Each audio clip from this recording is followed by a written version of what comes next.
ક્રાંતિ ગાથા પાઠ 1 વિષય પ્રવેશ વેદકાળથી સ્વકીય અને પરકીય અન્યાયી રાજકર્તાઓના વિરોધમાં આ ભૂમિમાં ક્રાંતિ સર્જાઈ છે.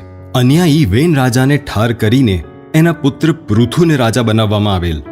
અયોધ્યાના સામર્થ્યશાળી પણ વનવાસ ભોગવતા યુવરાજ રામને મદદની જરૂર હોવાની તક સાધીને કિષ્કિંધાના પદભ્રષ્ટ કરાયેલા રાજા સુગ્રીવે અને લંકાના રાજાના અસંતુષ્ટ ભાઈ વિભીષણે પોતપોતાના દેશમાં શ્રીરામની સહાયથી રાજક્રાંતિ આણી. અન્યાયી રાજાઓને હઠાવ્યા અને રાજ્ય પાછું મેળવ્યું. શ્રી કૃષ્ણે કંસને ઠાર કરીને મથુરામાં રાજ્યક્રાંતિ કરી.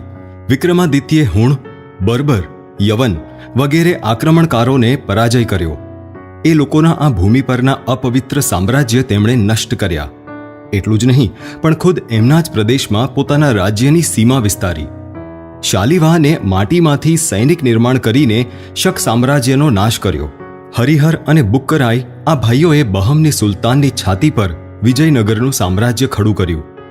આદિલશાહી અને મોગલ સલ્તનતના સીમા પર છત્રપતિ શિવરાયે હિન્દુપદ પાતશાહીનું સ્વતંત્ર રાજ્ય સિંહાસન નિર્માણ કર્યું. નાના સાહેબ પેશવા અને રાણી લક્ષ્મીબાઈએ 1857નો યજ્ઞકુંડ પેટાવ્યો. આ બધી ઘટનાઓને રાજ્યક્રાંતિ નહીં તો બીજું શું કહેવાના? ભારતમાં ઘટેલી આ બધી રાજ્યક્રાંતિઓનું વૈશિષ્ટ્ય એટલે આ સર્વ ક્રાંતિઓના પ્રેરક, પ્રવર્તક, પ્રચારક અને માર્ગદર્શક સાધુ, સંન્યાસી, વૈરાગી અને તપસ્વી રહ્યા છે. આ ભૂમિમાં થયેલ સર્વ ક્રાંતિઓના સર્વ માનવ રત્નોની માત્ર ઓળખાણ જ જો કરાવવાનું કહીએ તો પણ હજારો પાનાના અનેક ગ્રંથ લખવા પડે, જે અહીં શક્ય નથી. આપણે અહીં માત્ર જેણે અંગ્રેજ સત્તા વિરુદ્ધ ઝઝૂમી પોતાના પ્રાણની કિંમત માતૃભૂમિને ચરણે ધરી એવા કેટલાક પસંદ કરેલા ક્રાંતિવીરોનો પરિચય કરીશું.